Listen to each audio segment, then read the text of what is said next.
Hello dear students, आप सभी का स्वागत है मेरे इस यूट्यूब चैनल पे। मैं हूं आपका दोस्त और आपका bio mentor Abdul sir, faculty at potential and concept educations. बच्चों, ये हमारा जो वीडियो है वो कंफ्यूजिंग वर्ड का नेक्स्ट वीडियो है और इस वीडियो में मैंने कवर किया है बच्चों आपके कॉन्सेप्ट ऑफ जीन से 3 डाउटफुल वर्ड जो हैं वो है आपका सिस्टरॉन, रिकॉन एंड म्यूटेंट्स को लेके बनाया मैंने। ठीक है, तो ये काफ़ी कंफ्यूजिंग होता है स्टूडेंट्स के बीच में बच्चों, जैसे जीन क्या है, एलील क्या है, इससे तो हम लोग उभर नहीं पाए हैं। बट अब ऊपर से ये 3-4 और वर्ड आ गया, सिस्ट्रॉन, रिकॉन, म्यूटॉन्स। तो आज के इस पर्टिकुलर वीडियो में मैं आपको एक्सप्लेन करूंगा सिस्ट्रॉन क्या होता है, रिकॉन क्या होता है, म्यूटॉन्स क्या है। ठीक है, फिर कभी मैं एक बार डिटेल डिस्कस करूंगा बच्चों जीन और सिस्टरॉन्स को लेके कभी। ठीक है, तो आप अगर मेरे चैनल पे नए हैं तो चैनल को सब्सक्राइब कर लीजिएगा ताकि जब भी मैं कोई नया वीडियो अपलोड करूं तो आप तक पहुंच जाएगा। साथ में बेल आइकन जो है नोटिफिकेशंस के लिए उसको भी हिट कर दीजिएगा। ठीक है, अगर वीडियो आपको अच्छा लगे बच्चों तो लाइक और शेयर जरूर करिएगा। ठीक है ना, और किसी तरह का डाउट रहता है तो कमेंट में आके क्वेश्चंस भी कर सकते हैं। क्लियर है? और अगर आप मेरे YouTube पे पुराने अगर सब्सक्राइबर हैं तो आपको पता ही चल गया कि मैं कम्युनिटी टैब में डेली 3-4 क्वेश्चन, 5-6 क्वेश्चन भी कभी कभी हमेशा पुट करता रहता हूँ, डालता रहता हूँ, तो आपके क्यूरियोसिटी जो पढ़ाई का वो बना रहेगा। ठीक है, तो चलो पहले अपन डिस्कस करते हैं सिस्टरॉन्स क्या होता है। तो बेसिकली बच्चों ये हम लोग स्टार्ट करते हैं डीएनए सेगमेंट से। ठीक है ना, तो यहाँ पे मैं सबसे पहले तो एक डीएनए में यहाँ पे ड्रॉ कर लेता हूँ। ये है एक डीएनए, डबल स्ट्रैंडेड डीएनए मैंने ले लिया। ठीक है, अब इस डीएनए का एक पर्टिकुलर जो रीजन होता है, मतलब from that point two that point, इसी को हम लोग क्या कहते हैं, इसको हम लोग कहते हैं जीन। तो जीन एक्चुअली में क्या हो गया, जीन हो गया एक particular segment of the DNA. क्या हो गया, पर्टिकुलर सेगमेंट ऑफ डीएनए। ठीक है ना, तो इसको हम कहते हैं जीन।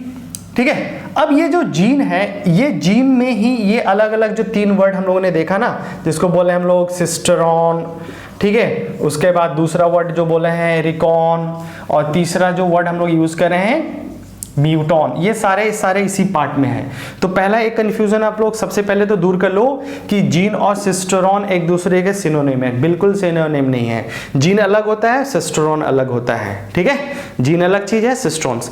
तो बेसिकली ये जो सिस्टरॉन हम लोगों ने लिखा है बच्चों, ये क्या होता है, किसी भी जेनेटिक मटेरियल का या किसी जीन का फंक्शनल यूनिट होता है तुम्हारा। ठीक है ना, तो उसको हम लोग बोलते हैं unit of function, unit of functions कहते हैं सिस्टरॉन्स को। और यही सिस्टरॉन्स क्या होता है, जब इसका एक्सप्रेशन होगा बच्चों, तो ये आपका यही क्या करेगा, ये जब इसका एक्सप्रेशन होता है, एक्सप्रेशन का मतलब हो गया ट्रांसक्रिप्शन और ट्रांसलेशंस, तब क्या करता है, ये particular kind of the protein या पॉलीपेप्टाइड का फॉर्मेशंस करता है। तो सिस्टरॉन ही क्या बनाएगा, ये सिस्टरॉन ही क्या बनाता है, प्रोटीन या पॉलीपेप्टाइड का फॉर्मेशंस करता है। ठीक है, तो इसको हम लोग लिखते भी रहते हैं साथ में। दैट मीन्स क्या हो गया, सिस्टरॉन्स क्या हो गया, फंक्शन, यूनिट ऑफ फंक्शन हो गया, और इसका एक्सप्रेशन होता है एक्सप्रेस एज प्रोटीन या polypeptide through the transcription and translations.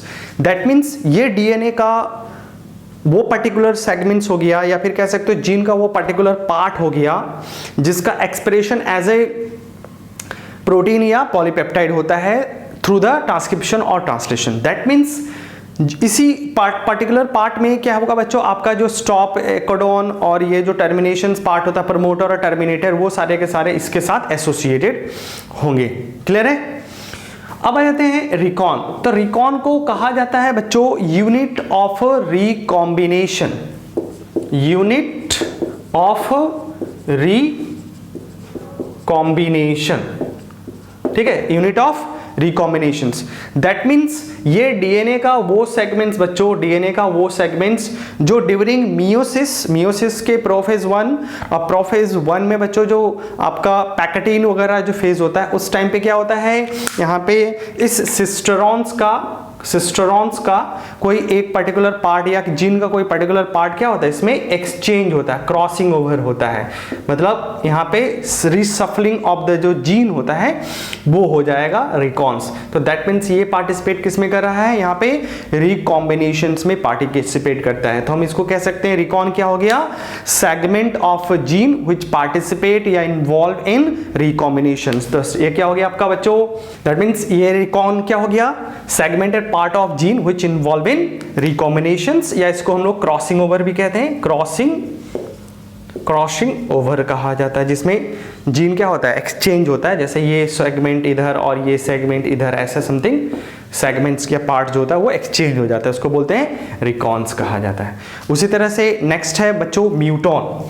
तो म्यूटॉन पर्टिकुलरली क्या होता है, ये यूनिट ऑफ म्यूटेशंस होता है। ये क्या हो गया, यूनिट ऑफ म्यूटेशंस, ठीक है। और म्यूटेशन दैट मीन्स क्या होता है, जो सडनली जेनेटिक मटेरियल में किसी तरह का चेंजेस जो होता है, जिससे क्या हो सकता है, मैंने सेंस या नॉन सेंस किसी भी तरह का म्यूटेशन हो सकता है, कुछ पर्टिकुलर चेंजेस हो सकता है। जैसे सिकल सेल एनीमिया में तो उसमें एक न्यूक्लियोटाइड चेंज हो जाता है आपका, तो इस तरह से एक सिंगल न्यूक्लियोटाइड भी चेंज हो सकता है। तो वो सिंगल न्यूक्लियोटाइड भी क्या हो गया, उसी सिस्टेरॉन्स का या उसी जीन का पार्ट हो गया। तो ये क्या हो गया, स्मॉलेस्ट सेगमेंट्स या part of the gene which participate in mutations. Okay, क्या हो गया बच्चों, म्यूटॉन क्या हो गया, smallest segment of gene which involve in mutations, ठीक है। जैसा कि मैंने बताया एक सिंगल न्यूक्लियोटाइड में भी चेंजेस हो सकता है, उस तरह से पूरा सेट हो सकता है, पूरा जीन का हो सकता है, ठीक है। तो कोई भी चेंजेस होता है उसको हम बोलते हैं म्यूटॉन्स, ठीक है। तो एक्चुअली में देखो बच्चों, जो मॉडर्न कंसेप्ट है जीन का वो बहुत ही ज्यादा अलग अलग चीजों को बहुत ही ब्रॉडली एक्सप्लेन करता है, ठीक है ना। तो अब सिर्फ जीन से काम नहीं चलेगा, ठीक है। ठीक है, आगे आने वाले समय पे मैं एक वीडियो अलग से बनाऊंगा कॉन्सेप्ट ऑफ जीन, जिसमें मैं सिर्फ जीन फैक्टर और ये जो सिस्टेरॉन उसको और अच्छे से डिटेल में समझाऊंगा, ठीक है। फिलहाल अभी जान लो कि ये जो सिस्टेरॉन है या रिकॉन है या म्यूटॉन है, this all are the part of the gene, ठीक है ना। तो जीन का जो सेगमेंट किसी पर्टिकुलर प्रोटीन का फॉर्मेशंस करता है या पॉलीपेप्टाइड बनाता है उसको बोलते हैं सिस्टेरॉन्स। उसी जीन का कोई पार्ट जिसका क्या होता है, रिकॉम्बिनेशन में पार्टिसिपेट होता है, इन्वॉल्वमेंट होता है, उसको बोलते हैं रिकॉन्स। और वही जीन्स का जो पार्ट स्मॉलेस्ट सेगमेंट्स जो कि म्यूटेशन में पार्टिसिपेट करता है उसको बोलते हैं हम लोग म्यूटोन कहते हैं, ठीक है। आई होप कि आपको ये जो 3 कंफ्यूजिंग वर्ड थे वो आपका क्लियर हो चुका होगा, ठीक है। अगर बच्चों आपको अच्छा लगा हो वीडियो, अगर समझ में आया हो तो जरूर मेरे वीडियो को लाइक करिए, अगर मेरे चैनल पर नए हैं तो सब्सक्राइब करिए, ठीक है। और कम्युनिटी टैब में जो मैंने क्वेश्चन पुट किया उसमें जरूर पार्टिसिपेट करिए, ठीक है ना, क्योंकि अब जल्दी जल्दी आपका एग्जामिनेशंस भी करीब आ रहा है, ठीक है। तो पार्टिसिपेट करिए। चलिए मिलते हैं इसी तरह के इंटरेक्टिव वीडियो में, नेक्स्ट वीडियो में मिलते हैं। ओके, चलो बाय बाय।